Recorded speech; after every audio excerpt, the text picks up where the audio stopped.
भला कोई ये पढ़ता भी है क्या? तो मेरा स्कूल डोनेटेड है और शुरू शुरू में मुझे इस बात का पता भी नहीं था, लेकिन धीरे धीरे मुझे ये बात कंफर्म हो गई क्योंकि मेरी क्लास के बाहर लिखा है महीप जी की सुप्रीम बेट। और ये पक्का वो वाले महीप जी तो नहीं है। मम्मी कैसी है? मम्मी ठीक है मेरी यार, आप कम से कम जेल में तो शांत बैठो। इवन मेरे स्कूल की हर एक बस में बड़ा बड़ा लिखा है डोनेटेड बाय LIC।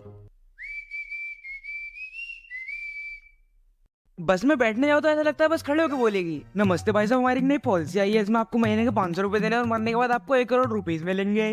है, लेकिन मरने के बाद मैं पैसों को भला करूंगा क्या? वैसे ही LIC वाले भी कैसे कैसे एड्स बनाते हैं, मतलब अगर तुमने LIC नहीं ली तो तुम्हें रिग्रेट में डाल देंगे। आज मैं चिंटू की स्कूल फीस नहीं दे पाई। काश तुमने LIC जीवन बीमा योजना में अपना पंजीकरण करा लिया होता। पहली बात, रियल लाइफ में भला ऐसे कौन बात करता है यार। और दूसरी बात, अरे मर चुका है वो, बेचारे की आत्मा को रिग्रेट में डाल रही हो आंटी। ऊपर बेचारा पति मरने के बाद भी सुखी नहीं है। अरे इसका तो हमेशा से यही है भाई साहब। अरे आप कंटिन्यू करो। हमारे स्कूल वाले इतने गरीब हैं कि गरीब बच्चों की पढ़ाई के लिए भी डोनेशन वो हमसे ही मांगते हैं, जिससे मुझे कोई दिक्कत नहीं है। लेकिन एक बार कोई उस बेचारे बच्चे से तो पूछ लो, क्या पता उसे कंचो का वर्ल्ड चैंपियन बनना हो। किड्स कंचा टूर्नामेंट और ये बिट्टू सिंह जी का लास्ट चांस गेम पलटने के लिए। वैसे इन पे बहुत प्रेशर है और ये प्रेशर साफ साफ देखा जा सकता है। हाँ। और बिट्टू, तेरी फीस भर दी किसी ने? स्कूल जाओ।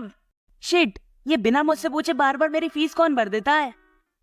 वैसे हमारा स्कूल इतना भी गरीब नहीं है, क्योंकि हमारे स्कूल की 46 क्लासों में से 4 में लगे हुए हैं प्रोजेक्टर्स, जिसमें से एक क्लास मेरी भी है।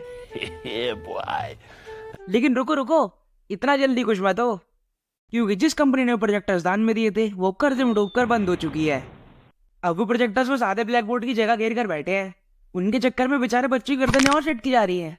वीडियो में आगे बढ़ने से पहले एक फन फैक्ट, क्या आपको पता है अगर मैं बोलूं लाइक या फिर सब्सक्राइब तो YouTube पे ये बटन हाईलाइट होते हैं। यकीन नहीं हो रहा तो बैक करके देख लो, और जब तुम्हारी नजर उन पे पड़ी गई है तो उन्हें दवाई दो। तो एक बार की बात है, जब हमारे स्कूल को दान में कुछ ज्यादा ही पैसे मिल गए थे तो हमारे प्रिंसिपल ने सोचा कि बनवाते हैं लिफ्ट। 2 फ्लोर के स्कूल में लिफ्ट। और कमाल की बात तो यह है कि उसे बच्चे यूज भी नहीं कर सकते, वो बस टीचर्स और कोऑर्डिनेटर्स के लिए है। किड्स भी लाइक, क्या करूं मैं, मर जाऊं? तुम ये तो देखो कि लिफ्ट यूज भी कौन कर रहा है? हमारा कोऑर्डिनेटर, जिसके बस 3 ही काम है, प्रिंसिपल की AC में पसीने सुखाना, गर्ल्स विंग की टीचरों को ताड़ना और छत पर जाकर हवा खाना। और लिफ्ट से ये भी इजी हो गया। लेकिन उसकी एक जॉब और भी थी, वो पढ़ाता था हमें SST, या मैं कहूँ वो नहीं पढ़ाता था हमें SST। तो हमारी क्लास में उसके 2 पीरियड होते थे, जिसमें से एक में वो पिछले 3 काम करता था, और जब दूसरे पीरियड में आता भी था तो बुक की हिस्ट्री ज्यादा अपनी हिस्ट्री झाड़ने लगता था। बच्चों, इस बात से मुझे अपना किस्सा याद आता है। अरे रहने दो सर, तुम्हारे किस्से सुनते सुनते एग्जाम की डेट पास आ गई। भाई कॉपी चेक करते हुए टिक ऐसे मारता था जैसे अंधाधुंध का आयुष्मान हो। मेरे दोस्त ने तो एक पेज पर अटैक ऑन टाइटन का पूरा एपिसोड लिख दिया था, और उसने वो भी चेक कर दिया। क्वेश्चन, गांधी जी ने अंग्रेजों से कैसे लड़ाई की?